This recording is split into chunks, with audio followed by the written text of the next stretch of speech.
વિદ્યાર્થી મિત્રો, આજે આપણે 15મા સમૂહની અંદર એમોનિયા વિશેની ખૂબ સરસ મજાની વાત કરવાની છે. એમોનિયાની બનાવટ, એમના ગુણધર્મો અને એના ઉપયોગો આપણે જોવાના છે. એમોનિયા છે એમની બનાવટ જોઈએ તો NH3 ની બનાવટ. તો મિત્રો, એમોનિયા છે વાતાવરણની અંદર કે પૃથ્વીના પોપડાની અંદર બહુ ઓછી માત્રામાં મળે છે. વાતાવરણની અંદર તો આપ જાણો છો કે કોઈ નાઇટ્રોજન યુક્ત કાર્બનિક સંયોજનો હોય એને તમે લાંબો સમય સુધી સડવા દો તો એમાંથી એમોનિયા છે એ વાયુ મુક્ત થતો હોય. દાખલા તરીકે આપણે ખબર છે કે પ્રાણીઓનું જે ગોબર હોય અથવા તો સંકેન્દ્રિત ખાતર હોય, જે ખાતર હોય એને તમે લાંબો સમય સુધી સડવા દો ત્યારે જે ખરાબ સ્મેલ આવે છે, ખૂબ ખરાબ વાસવાળો જે વાયુ છે, એટલે એ બીજું કશું નહીં, એ એમોનિયા છે. એટલે કોઈ પણ નાઇટ્રોજન યુક્ત કાર્બનિક સંયોજનો હોય એને તમે લાંબો સમય સુધી સડવા દો ત્યારે એમાંથી તમે એમોનિયા બનાવી શકો છો.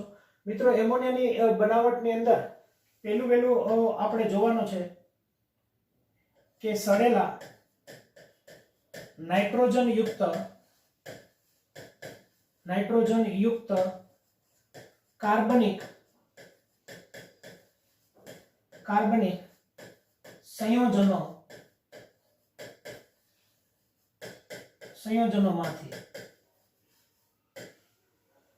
સડેલા નાઇટ્રોજન યુક્ત કાર્બનિક સંયોજનોમાંથી મિત્રો આપણે એમોનિયા છે એ બનાવવાનો છે.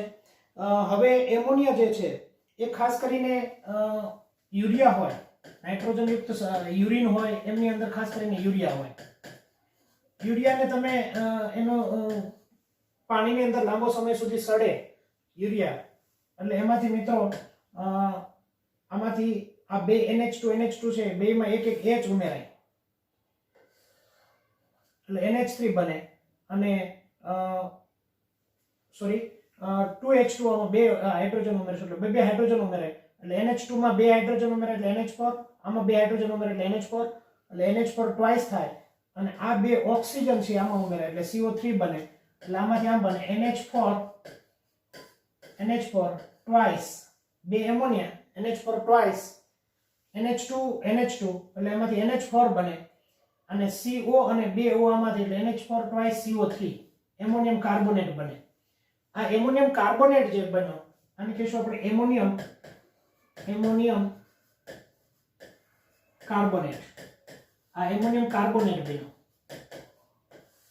આ એમોનિયમ કાર્બોનેટ જે બન્યો મિત્રો, એને થોડોક સમય પછી એને તમે ધારો કે એને હીટ મળે, એને ગરમી મળે એટલે આમાંથી બે એમોનિયા છૂટા પડે, 2NH3 બને, બે NH4 હતા એટલે એમાં 4 હાઇડ્રોજન અને વત્તા આમાંથી પાણી છૂટું પડે અને વત્તા H2O, બે NH3 માં બે H2O ઉમેરીએ અને વત્તા CO2 છૂટું પડે CO3 માંથી અને આવી રીતે મિત્રો એમોનિયા વાયુ છે એ યુરિયામાંથી મુક્ત થાય. યુરિયા એટલે એક પ્રકારનું આપણે જે ખાસ કરીને નાઇટ્રોજન યુક્ત કાર્બનિક સંયોજન જ કહેવાય. યુરિયાની અંદર નાઇટ્રોજન છે, પરંતુ આ જે સંકેન્દ્રિત ખાતર હોય, યુરિન હોય, આ બધું લાંબો સમય સુધી સડે પાણીની હાજરીમાં એટલે એમોનિયમ કાર્બોનેટ બને, પછી એનું ઉષ્મીય વિઘટન થાય અને એમાંથી એમોનિયા બને, પાણીનો અણુ છૂટો પડે અને કાર્બન ડાયોક્સાઇડ વાયુ મુક્ત થાય. તો આવી રીતે એમોનિયા બનાવી શકાય. આ એક રીત. બીજી રીત મિત્રો, એમોનિયમ છે એ એમોનિયમ ક્ષાર હોય. દાખલા તરીકે હું તમને એમ કહું છું કે NH4 પ્લસ ના ક્ષાર એટલે એમોનિયમ ક્ષાર હોય.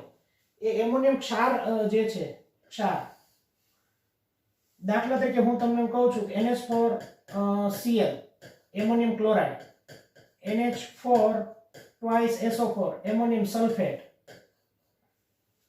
એમોનિયમ ક્લોરાઇડ, એમોનિયમ સલ્ફેટ, આવા જે ક્ષાર છે, આ ક્ષાર જે હોય, આ ક્ષાર,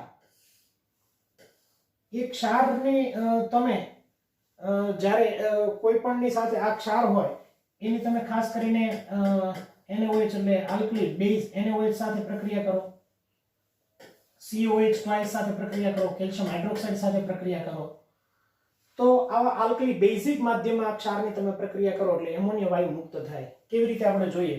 દાખલા તરીકે પહેલો પ્રક્રિયા છે આપણી પાસે NH4Cl એમોનિયમ ક્લોરાઇડ, એમોનિયમ ક્ષાર કહેવાય, એમોનિયમ ક્લોરાઇડ, એની હું દાખલા તરીકે CaOH ટ્વાઇસ સાથે પ્રક્રિયા કરું તો આપ જાણો છો કે Ca ની સંયોજકતા +2 હોય, OH ની -1 હોય, આમાં NH4 ની સંયોજકતા +1 હોય, Cl ની -1 હોય. હવે તમને ખબર છે એ Ca+ અને Ca+2 અને Cl- આ બે જોડાવાથી CaCl2 બને, CaCl2 બને, કેલ્શિયમ ક્લોરાઇડ બને, CaCl2. બીજી વાત, હવે બરાબર ધ્યાનથી સમજો, આ CaCl2 બન્યું એટલે Cl મારે બે Cl ને અહીં જરૂર પડી એટલે મારે આને 2 વડે ગુણવા પડશે. હવે NH4 બે બન્યા, એમાંથી 2 NH3 છૂટા પડે, આ NH3 અને બીજો NH3, આ 2 NH4 માંથી 2 એમોનિયા છૂટા પડ્યા એટલે આના 2 હાઇડ્રોજન વધ્યા, H+ અને આનો H+ વધ્યો, NH4+ એટલે NH3 + H એટલે NH4+, આ NH4+ બન્યો. આ 2 H+ અને આના 2 OH છે, એ 2 OH- એટલે શું બને, 2 H+ અને 2 OH- એટલે 2H2O બને, અને વત્તા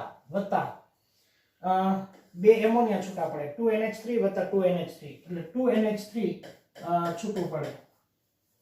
તો આવી રીતે મિત્રો 2 એમોનિયા છૂટા પડે. તો આ થઈ પ્રક્રિયા બેલેન્સ, કે એમોનિયમ ક્લોરાઇડની કેલ્શિયમ હાઇડ્રોક્સાઇડ સાથે પ્રક્રિયા કરો એટલે કેલ્શિયમ ક્લોરાઇડ બને અને એમોનિયા વાયુ મુક્ત થાય. સેમ કન્ડિશન મિત્રો એવું જ તમને સમજાવું છું અહીં બીજું, કે દાખલા તરીકે એમોનિયમ સલ્ફેટ હોય, NH4 ટ્વાઇસ SO4, કારણ કે SO4 ની સંયોજકતા -2 હોય. એમોનિયમ સલ્ફેટ હોય, એ એમોનિયમ સલ્ફેટ જે છે, એમોનિયમ સલ્ફેટ ની તમે દાખલા તરીકે NH4 ટ્વાઇસ SO4 ની તમે NOH સાથે પ્રક્રિયા કરો, આપ જાણો છો Na+ હોય, OH- હોય. આપ જાણો છો NH4+ હોય અને SO4 -2 હોય. હવે બરાબર ધ્યાનથી આપણે સમજવાનો પ્રયત્ન કરીએ.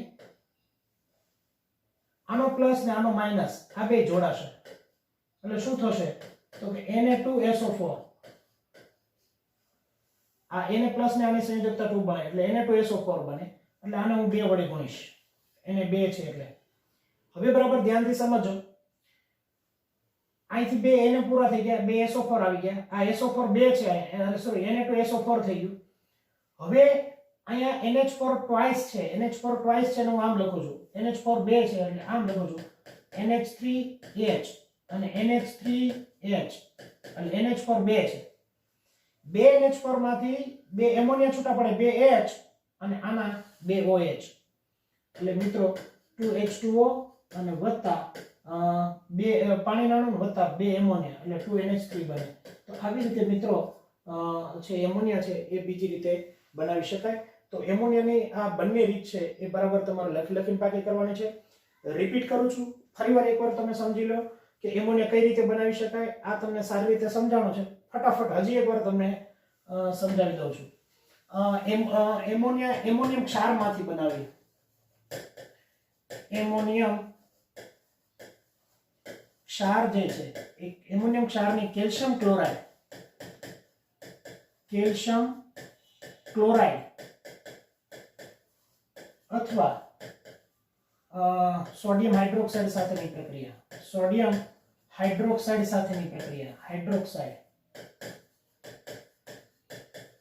કેલ્શિયમ ક્લોરાઇડ અથવા તો સોડિયમ હાઇડ્રોક્સાઇડ સાથેની પ્રક્રિયા. ફરીવાર એમોનિયમ ક્ષાર ક્યાં પહેલા લઉં છું, તો પહેલો લઉં છું સાહેબ NH4Cl, એમોનિયમ ક્લોરાઇડ છે એ લઉં છું, એની હું દાખલા તરીકે કેલ્શિયમ હાઇડ્રોક્સાઇડ સાથે પ્રક્રિયા કરું એટલે CaOH ટ્વાઇસ સાથે પ્રક્રિયા કરું. ઓકે, ચાલો તમને એટલું આવડ્યું. હવે મને કહો કે આ શું હોય છે, NH4+ હોય છે, Cl-, અહીંયા શું હોય તો કે Ca ની સંયોજકતા +2 છે સાહેબ, આની સંયોજકતા ને મળે OH- છે. ઓકે, હવે મને ખાલી એટલું કહો તમે કે દાખલા તરીકે આ બે જોડાય, આનો ધન આયન ને આ ઋણ આયન, તો આ બે જ્યારે જોડાય ત્યારે શું બને, તો કે Ca ની સંયોજકતા +2 હોય, Cl ને મળે એટલે CaCl2 બને. હવે Cl અહીં કેટલા છે, Cl 2 છે એટલે અહીંયા Cl ને 2 કરવા માટે આને 2 વડે ગુણીશ, આને હું 2 વડે ગુણીશ તો NH4 કેટલા થાય, તો કે 2. આ 2 NH4 થયા એને હું આમ લખીશ NH3H+, એક NH4+ અને NH3H+, એટલે આ બીજો NH4, આ એક NH4+, આ બીજો NH4+, અને 2H+ અને આના બે OH માઇનસ એટલે 2H2O બને અને 2H2O ની સાથે સાથે આ બે NH3 જે છૂટા પડ્યા છે આ બે NH3 છૂટા પડ્યા છે એ બે NH3 આપણે જોઈએ આ બે NH3 અહીં લખું છું એટલે મિત્રો 2NH3 અહીં બન્યો લો આવી રીતે આ એમોનિયા બન્યો ફરી એકવાર તમને મેં સમજાવ્યું છે રિપીટ કરું છું એમોનિયમ ક્લોરાઇડ ને બદલે એમોનિયમ સલ્ફેટ લઉં છું NH4 twice SO4 આ એમોનિયમ સલ્ફેટ મેં લીધું તો એમોનિયમ સલ્ફેટ જ્યારે આલ્કલી સાથે બે NaOH સાથે પ્રક્રિયા કરે NaOH સાથે તો આપ જાણો છો Na અને SO4 એટલે Na2SO4 બને Na2SO4 બને અને વત્તા બે OH અને આમાંથી બે H NH3 H અને H એટલે આમાંથી બે H અને આના બે OH એટલે બે H2O અને બે એમોનિયા છૂટા પડે એટલે 2NH3 વત્તા 2H2O તો મિત્રો મારા ખ્યાલ મુજબ એમોનિયાની બનાવટ તમને સારી રીતે આવડી ગઈ છે તો લખી આવી રીતે બોર્ડ વર્ક કરજો એટલે તમને સારી રીતે આવડી જશે લખી નાખશો હવે મિત્રો ખૂબ અગત્યનું એમોનિયાની બનાવટ પદ્ધતિ છે અને એ છે હેબર પ્રોસેસ હેબર પદ્ધતિ દ્વારા એમોનિયાની બનાવટ ખૂબ અગત્યનો મુદ્દો છે વારંવાર આ બધી વસ્તુ એમોનિયાની હેબર વિધિ છે એ રિપીટ થતી હોય એટલે બરાબર સમજવાનું છે કે નાઇટ્રોજન બરાબર સમજવાનો પ્રયત્ન કરશું N2 નાઇટ્રોજન અને વત્તા હાઇડ્રોજન જોડાય એટલે 2NH3 બને 2NH3 બને નાઇટ્રોજન અને હાઇડ્રોજન જોડાવાથી એમોનિયા બને અને નાઇટ્રોજન અને હાઇડ્રોજન જોડાવાથી એમોનિયા બને આ ગેસિયસ ફોર્મમાં હોય આ ગેસિયસ ફોર્મમાં હોય આ ગેસિયસ ફોર્મમાં બને આ દરમિયાન મિત્રો 46.1 કિલો જૂલ ઊર્જા મુક્ત થાય ઊર્જા છૂટી પડે હવે બરાબર ધ્યાનથી સમજો આ ઊર્જા મુક્ત થાય છે આ પ્રક્રિયા દરમિયાન ઊર્જા મુક્ત થાય અને આ પ્રક્રિયાને કહેવાય ઉષ્મા શ્રેપક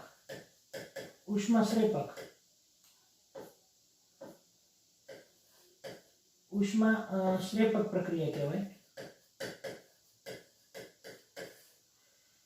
તો આ પ્રક્રિયા દરમિયાન ઉષ્મા મુક્ત થાય તો આ પ્રક્રિયાને ઉષ્મા શ્રેપક પ્રક્રિયા કહેવાય હવે મિત્રો બરાબર ધ્યાનથી સમજો જ્યારે નાઇટ્રોજન અને હાઇડ્રોજન જોડાય અને પ્રક્રિયા થાય અને એમોનિયા બની જાય એવું નથી આ પ્રક્રિયા થવા માટે 700 કેલ્વિન તાપમાને આ પ્રક્રિયા કરવામાં આવે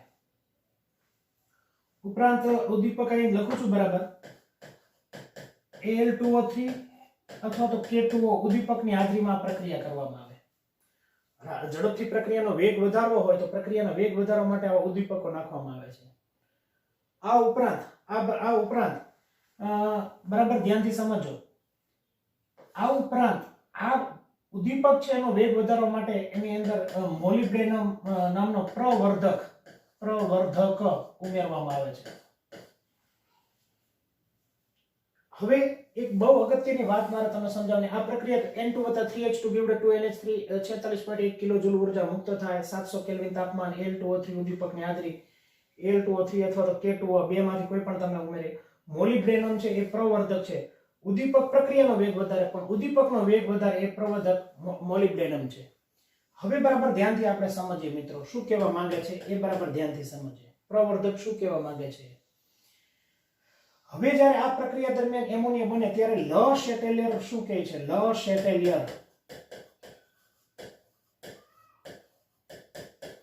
શેટેલિયરનો નિયમ આપણે સમજીએ લ શેટેલિયરના નિયમના આધારે દબાણની અસર જોઈએ દબાણની અસર હવે બીજું એક તમને કહી દઉં આની પરનું જે દબાણ છે ને દબાણ એ 200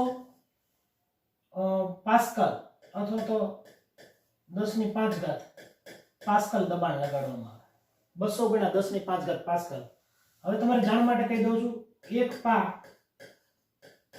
10⁵ પા 10⁵ પા બરાબર 1 બાર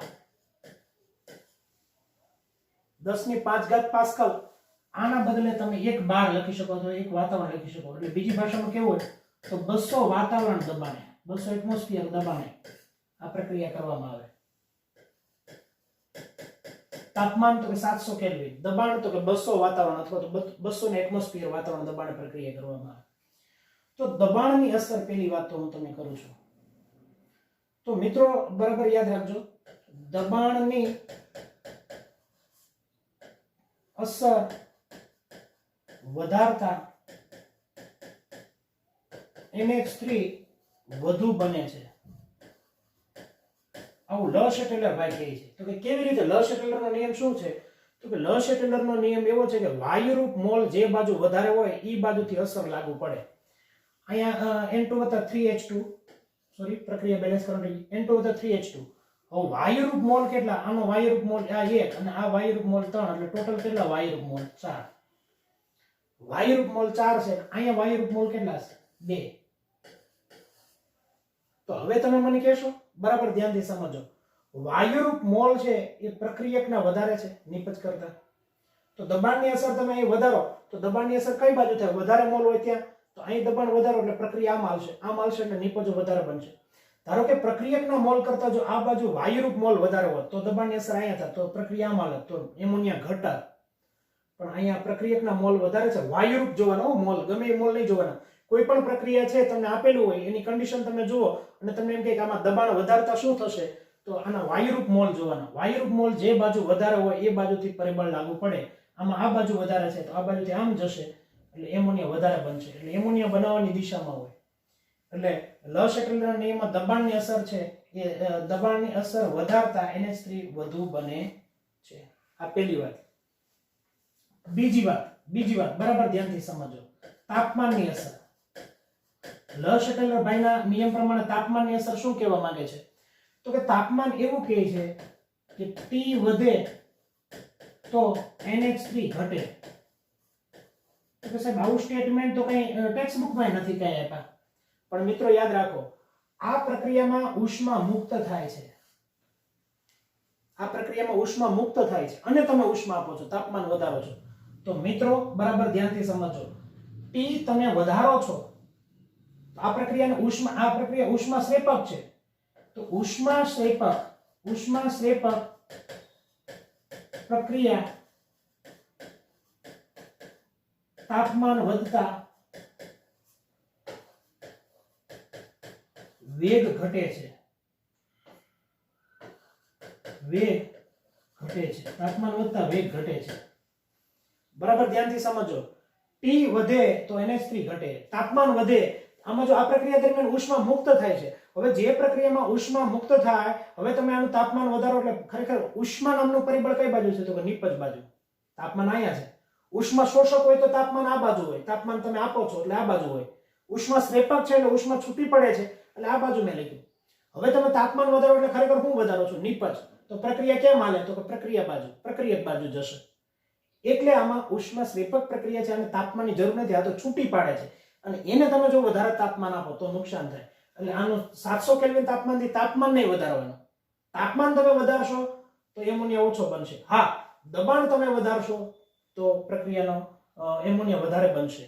પણ ઉદ્દીપક છે એ પ્રક્રિયાનો વેગ વધારે, નિપજ નથી વધારતો. મગજમાં સેટ કરી રાખજો. ઉદ્દીપક પ્રક્રિયાનો વેગ વધારે, સંતુલન સમય ઝડપથી બનાવે. જે પ્રક્રિયા 3 કલાક થતી હોય તો 1 કલાકમાં પૂરી કરી દે. આ ઉદ્દીપકનું કામ છે. પણ ઉદ્દીપકને વધારે સક્રિય બનાવવો હોય તો એ મોલિબ્ડેનમ નામના પ્રવર્ધક છે એ બનાવી શકે. તો આ થઈ હેબર પ્રોસેસ, હેબર પદ્ધતિ દ્વારા એમોનિયાની બનાવટ. એક તમને બેઝિક ડાયાગ્રામ દ્વારા ટેક્સ્ટ બુકની અંદર સમજાવેલું છે, એ આપણે જોઈએ એટલે તમને આખો આઈડિયા ક્લિયર થાય. તમારે એમ કીધું છે કે અહીંથી નાઇટ્રોજન પાસ કરો, અહીંથી હાઇડ્રોજન વાયુ પાસ કરો, H2 વાયુ પાસ કરો, નાઇટ્રોજન પાસ કરો, હાઇડ્રોજન વાયુ પાસ કરો. આમાંથી આ પાસ થયું, નાઇટ્રોજન હાઇડ્રોજન બેને ખૂબ કમ્પ્રેસ આપવાનું, 200 મેગા પાસ્કલ એટલે ખૂબ દબાણ આપવાનું. નાઇટ્રોજન અને હાઇડ્રોજન ખૂબ કમ્પ્રેસ કરો એટલે મિત્રો અહીંથી એમોનિયા બને, NH3 બને.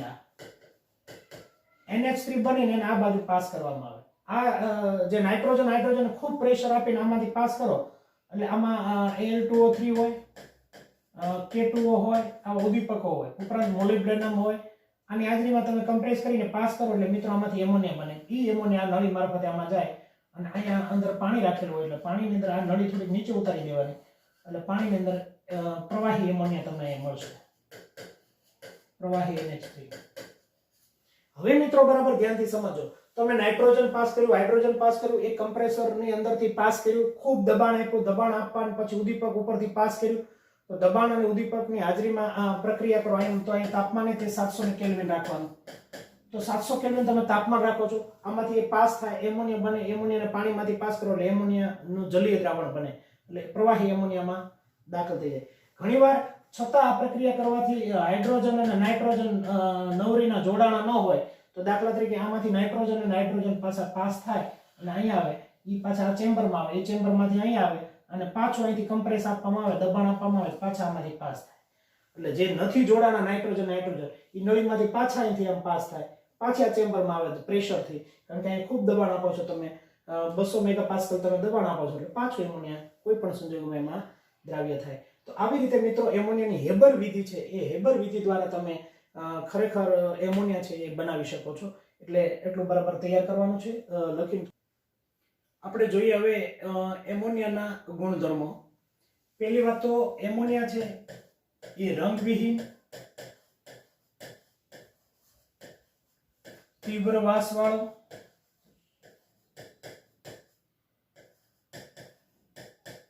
વાયુ છે. રંગવિહીન છે, તીવ્ર વાસ, ખૂબ માથું દુખવા મળે એવી સ્મેલિંગ, ખરાબ વાસ આવે છે, તીવ્ર વાસ વાળો વાયુ છે. બીજું NH3 છે, NH3, આ NH3 એનું બંધારણ આવું છે, NH3. આની અંદર 3 બોન્ડિંગ પેર હોય, 3 બોન્ડિંગ પેર હોય, બંધકારક 3 હોય અને એક લોન પેર હોય, એટલે એક LP હોય, અબંધકારક, અને આ છે બંધકારક. બંધકારક ઇલેક્ટ્રોન યુગ્મ, બંધકારક ઇલેક્ટ્રોન યુગ્મ છે. અબંધકારક એટલે એક અબંધકારક ઇલેક્ટ્રોન યુગ્મ હોય, 3 બંધકારક હોય. આનો આકાર છે ને મિત્રો પિરામિડલ છે, પિરામિડલ આકાર છે, આનો પિરામિડ જેવો આકાર છે. આ એનું શીર્ષ કહેવાય. શીર્ષ એટલે શીર્ષ ઉપર, શીર્ષ એટલે માથું, શીર્ષ ઉપર એ નાઇટ્રોજન હોય છે અને નાઇટ્રોજન પાસે અબંધકારક ઇલેક્ટ્રોન યુગ્મ હોય છે. હવે મિત્રો આ જે અબંધકારક ઇલેક્ટ્રોન યુગ્મ છે, એ અબંધકારક ઇલેક્ટ્રોન યુગ્મ હોય એનું મિત્રો એ દાન કરે, અને જે અબંધકારક ઇલેક્ટ્રોન યુગ્મનું દાન કરે એને કહેવામાં આવે છે લુઈસ બેઝ. શું કહેવામાં આવે છે? Lewis base. અબંધકારક ઇલેક્ટ્રોન યુગ્મનું દાન કરે, ઇલેક્ટ્રોન યુગ્મનું દાન કરે એને કહેવામાં આવે છે લુઈસ બેઝ. અબંધકારક ઇલેક્ટ્રોન યુગ્મનું જે દાન કરે એને લુઈસ બેઝ તરીકે ઓળખવામાં આવે છે. શું કહેવામાં આવે છે? Lewis base. એટલે આ લુઈસ બેઝ તરીકે વર્તે છે, ઇલેક્ટ્રોન યુગ્મનું દાન આપે છે, એટલે એક તો લુઈસ બેઝ છે. મિત્રો આ એમોનિયા છે એનું હું જલીય દ્રાવણ બનાવું છું. તો એમોનિયાના જલીય દ્રાવણ હોય મિત્રો, એમાં આમાં H+ હોય અને આમાં OH- હોય. આની પાસે જે અબંધકારક ઇલેક્ટ્રોન યુગ્મ છે એ આને દાન આપે, એટલે એમાંથી NH3 માં એક H ઉમેરાય એટલે NH4+ બને, NH4+ બને અને OH- બને. અને આ NH4+ બને અને OH- બને. આ OH- ને કારણે મિત્રો આ બેઝિક લક્ષણ દર્શાવે છે, બેઝિક લક્ષણ દર્શાવે છે. અને આ નિર્બળ બેઝ છે, નિર્બળ બેઝ છે,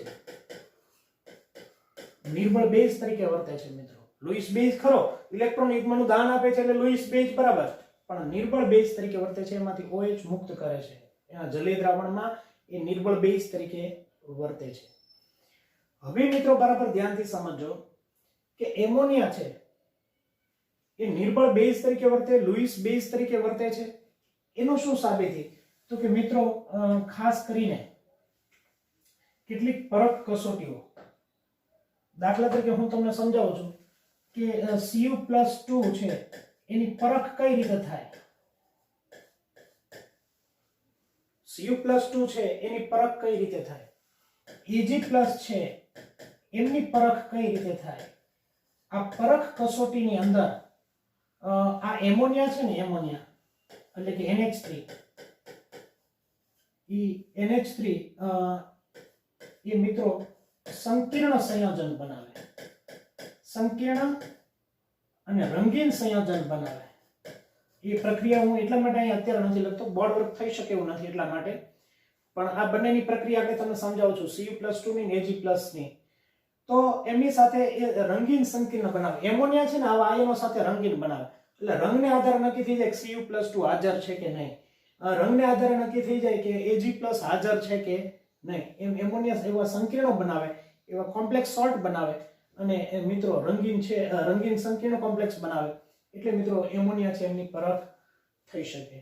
હવે મિત્રો બરાબર મારે તમને શું કહેવું છે, બરાબર ધ્યાનથી સમજજો કે શીર્ષ છે પિરામિડલ છે, અબંધકારક ઇલેક્ટ્રોન યુગ્મ, અબંધકારક ઇલેક્ટ્રોન યુગ્મનું દાન આપે એટલે લુઈસ બેઝ તરીકે વર્તે છે. એટલી વસ્તુ આપણને ખબર છે. પિરામિડલ જેવો એનો આકાર છે, શીર્ષ ઉપર નાઇટ્રોજન છે, નાઇટ્રોજન પાસે અબંધકારક ઇલેક્ટ્રોન યુગ્મ છે, રંગવિહીન છે, તીવ્ર વાસવાળો વાયુ છે, બેઝિક લક્ષણો દર્શાવે છે. એટલી વસ્તુ તમને ક્લિયર છે. અને જેના જલીય દ્રાવણમાં OH- મુક્ત કરે એટલે નિર્બળ બેઝ તરીકે એ વર્તે છે. હવે મિત્રો મારે તમને જે સમજાવવાના છે આમની પ્રક્રિયાઓ છે, એ પ્રક્રિયાઓ આપણે જોવાની છે. પહેલા બોર્ડ વર્ક કરી લેશું. તો મિત્રો ખરેખર આ સંકીર્ણ કેવી રીતે બનાવે એ પ્રક્રિયાઓ આપણે જોઈએ. ખાસ કરીને હું તમને સમજાવું છું. તમારી પાસે કોઈ Cu+2 આયન છે, તો Cu+2 આયન જે છે એ Cu+2 આયન દ્રાવણમાં છે કે નહીં એ જાણવા માટે શું કરવાનું, તો કે Cu+2 જેમાં હોય એની અંદર તમે NH3 પાસ કરો, એમોનિયા પાસ કરો, એટલે એમોનિયાના 4 અણુ જોડાય અને આવું એક સંકીર્ણ બનાવશે. CuNH3 4 type +2, CuNH3 4 time +2, CuNH3 આ 4 એમોનિયા 4 ટાઇમ આવું સંકીર્ણ બનાવે. અને એ મિત્રો ઘેરા વાદળી રંગનું આવું સંકીર્ણ બને. અને જેમની અંદરથી તમે એમોનિયા પાસ કરો અને ઘેરો વાદળી રંગ આપે એટલે સમજવાનું કે આપેલા દ્રાવણમાં Cu+2 હાજર છે. એટલે Cu+2 ની પરખ કસોટી છે, કન્ફર્મેટિવ ટેસ્ટ છે, નિર્ણાયક કસોટી છે. એવી રીતે Ag+ હોય મિત્રો, એ Ag+Cl- સાથે જોડાય એટલે AgCl બને. આ AgCl છે એના સફેદ અવક્ષેપ મળે. સફેદ અવક્ષેપ એટલે એક પ્રકારના ફોદા ટાઈપના અવક્ષેપ મળે. એ સફેદ અવક્ષેપ તૈયાર થાય. અને આ જે સફેદ અવક્ષેપ છે આમ તો aqueous જલીય દ્રાવણ એટલે ટૂંકમાં એના અવક્ષેપ મળે, પ્રેસિપિટેટ મળે. અને AgCl ના સફેદ અવક્ષેપ છે એની અંદર મિત્રો 2 એમોનિયા છે, એની અંદર એમોનિયા AgCl ના સફેદ અવક્ષેપ મળે, એમાંથી તમે એમોનિયા પાસ કરો મિત્રો એટલે આમાંથી આમ બને AgNH3 2 ટાઇપ અને Cl આવું એક સંકીર્ણ બને. અને આ AgNH3 ના 2 અણુ અને Cl આમ બહાર જોડાય આવું એક સંકીર્ણ બને. આ સંકીર્ણ કેવી રીતે બને, શું બને, એનું આ એક આખું ચેપ્ટર છે સંકીર્ણ સંયોજનો, એ બરાબર આપણે ધ્યાન રાખશું. અને આવી રીતે સંકીર્ણ તૈયાર થાય મિત્રો. અને સંકીર્ણ તૈયાર થાય એટલે એમાંથી AgNH3 twice Cl આવા સંકીર્ણ જે છે એ મિત્રો રંગવિહીન હોય. એટલે તમારી પાસે AgCl ના અવક્ષેપ હતા અને એ અવક્ષેપમાંથી એમોનિયા પાસ કરો તો એ રંગવિહીન અવક્ષેપ મળે. અને એટલે સમજવાનું કે સફેદ અવક્ષેપમાંથી રંગવિહીન થઈ જાય એટલે Ag+ હાજર. તો આવી રીતે મિત્રો Ag અને Cu+2 ની પરખ માટે પણ આવા સંકીર્ણ સંયોજનો દ્વારા એ પરખ થઈ શકે છે. એટલે એમોનિયા એમાં પણ ખૂબ અગત્યનું છે, બરાબર ધ્યાનથી સમજો. આ પણ એમોનિયા છે, આ એમોનિયા છે. આ એમોનિયાની પ્રક્રિયાઓ આપણે બે સમજ્યા. મિત્રો બીજી એક વાત તમને કરી દઉં છું કે દાખલા તરીકે કે આપણે એમોનિયાનું જે બંધારણ લીધું છે, આ NH3 અબંધકારક ઇલેક્ટ્રોન યુગ્મ એના શીર્ષ ઉપર, કદાચ આપ જાણો છો કે આની વચ્ચેનો બોન્ડ એંગલ છે 107.8 ડિગ્રી છે. એટલે 107.8 ડિગ્રી 101.7 pm છે. એટલે આ એક તમે ખાસ યાદ રાખજો. તો એટલી વસ્તુ તમને મારા ખ્યાલ મુજબ યાદ રાખવાની છે. પણ હજી આમાં એક વધારાનું છે, એમોનિયા પાણીની જેમ પ્રવાહી અવસ્થામાં હોય અને ઘન અવસ્થામાં પણ એમોનિયા હોય. ઘન અને પ્રવાહી બે અવસ્થામાં હોય, પાણીની જેમ જ આનું કામ છે. તો એના માટે જવાબદાર કારણ છે મિત્રો H બંધ. આમની અંદર એમોનિયામાં H બંધ બને છે, જે તમે શીખી ગયા છો. આ NH3 હોય, આ NH3, આ બીજો NH3 હોય, આની વચ્ચે H બંધ બને. એટલે NH3 વચ્ચે H બંધ બને અને આ H બંધ બનવાને કારણે મિત્રો આના ગલન બિંદુ અથવા તો આના ઉત્કલન બિંદુ છે એ ખૂબ વધારે હોય એના આણ્વીય દળની સાપેક્ષમાં. એનો અણુભારની સાપેક્ષમાં જે એના ગલન બિંદુ અને ઉત્કલન બિંદુ હોવા જોઈએ એના કરતાં વધારે હોય એનું માત્ર કારણ છે એમની અંદર રહેલો H બંધ છે. તો ફરીવાર એમોનિયા છે એ ખરેખર Cu+2 ની આરે 4 એમોનિયા જોડાઈને CuNH3 ટ્વાઇસ પ્લસ બને અને આ CuNH3 4 ટાઈમ +2 બને ઘેરા વાદળી રંગનું, અને આના સફેદ અવક્ષેપો એ રંગવિહીન બને. એટલી વસ્તુ તમને આવડી ગઈ. હજી મારે તમને સમજાવવાનું છે કે દાખલા તરીકે કે NH3 છે એનું તમે જલીય દ્રાવણ બનાવ્યું તો મિત્રો એમાંથી આમ બન્યું તો આપણે ભણી ગયા આ પ્રક્રિયા NH4+ બને અને આમાંથી OH- બને. આ H+ છે આમાં ઉમેરાઈ જાય, OH- બને, NH4+ અને OH- બને. હવે મિત્રો બરાબર ધ્યાનથી સમજો, NH4+ અને OH- જ્યારે બને ત્યારે આ NH4+ જે છે NH4+ એ NH4+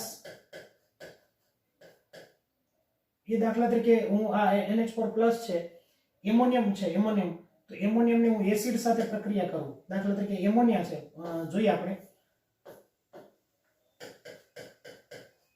NH3 છે એની હું એસિડ સાથે પ્રક્રિયા કરું તો આમાં H+ ઉમેરે એટલે NH4 બને અને Cl બને એટલે NH4Cl બને, એમોનિયમ ક્લોરાઇડ ક્ષાર બન્યો. આ ઉપરાંત દાખલા તરીકે NH3 છે એની હું H2SO4 સાથે પ્રક્રિયા કરું, H2SO4 સાથે. તો મિત્રો આપ જાણો છો H+ હોય અને આમાં HSO4- હોય, -2 હોય એટલે આમાંથી NH4 બને. NH4 છે એ આમાંથી આવી રીતનું બને સંયોજન કે NH4 ટ્વાઇસ SO4. NH4 આખો પ્લસ લ્યો તમે, આમાંથી આની H+ છે અથવા તો આનો એમોનિયમ ક્ષાર જે છે આનો એમોનિયમ ક્ષાર એટલે કે NH4+ એ એસિડ સાથે પ્રક્રિયા કરીને આવા ammonium sulphate, ammonium chloride, ammonium phosphate આવા વિવિધ પ્રકારના ક્ષારો બનાવે. એટલી વસ્તુ યાદ રાખવાની છે. ઉપરાંત NH4+ જે છે અથવા તો NH4OH જે બન્યું, તમને ખબર છે આ પ્રક્રિયા દરમિયાન NH4+ એ હોય ને OH- હોય એટલે NH4OH બન્યું. આ NH4OH છે એ મિત્રો નિર્બળ બેઝ છે. કેવું છે? નિર્બળ બેઝ.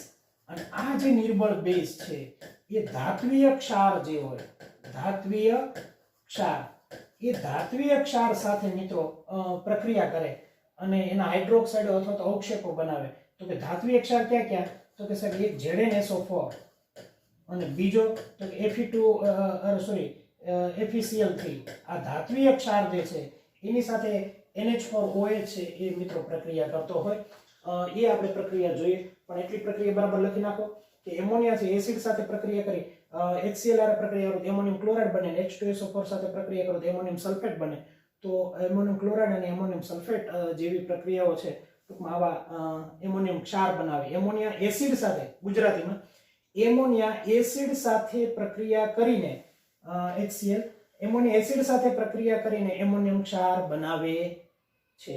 અને મિત્રો એમોનિયમ હાઇડ્રોક્સાઇડ છે એના જલીય દ્રાવણમાં જે નિર્બળ બેઝ છે એ ધાત્વિય ક્ષાર સાથે પ્રક્રિયા કરે અને વિવિધ પ્રકારના હાઇડ્રોક્સાઇડો બનાવે. એ આપણે મિત્રો જોવાનું છે. બરાબર જોઈએ શું? બરાબર ધ્યાનથી સમજો કે દાખલા તરીકે તમારી પાસે ZnSO4 છે એની હું NH4OH સાથે પ્રક્રિયા કરું. આપ જાણો છો NH4+ હોય, OH- હોય, આમાં Zn+2 હોય અને SO4- હોય. આ +2 છે આની હારે જોડાય એટલે મિત્રો આમ બનશે ZnOH ટ્વાઇસ, ZnOH ટ્વાઇસ. હવે મિત્રો બરાબર ધ્યાનથી સમજો, ઝિંક હાઇડ્રોક્સાઇડ બને, ZnOH ટ્વાઇસ બન્યું. હવે OH અહીં 2 છે તો આને 2 વડે ગુણીશ, એને હું 2 વડે ગુણીશ એટલે મિત્રો આમાંથી NH4 અને SO4 આ બે જોડાય એટલે આમાંથી આમ બની જશે NH4 ટ્વાઇસ SO4. આ થઈ પ્રક્રિયા બેલેન્સ એટલે મિત્રો ધાત્વિય હાઇડ્રોક્સાઇડ બને, ઝિંક હાઇડ્રોક્સાઇડ. એને ઝિંક ધાતુના હાઇડ્રોક્સાઇડ એટલે મિત્રો એને ધાત્વિય હાઇડ્રોક્સાઇડ તરીકે આપણે ઓળખીએ છીએ. અને મિત્રો એ જે ધાત્વિય હાઇડ્રોક્સાઇડ છે એના ખરેખર આપણને સફેદ અવક્ષેપ મળે. કેવા અવક્ષેપ મળે મિત્રો? સફેદ અવક્ષેપ મળે.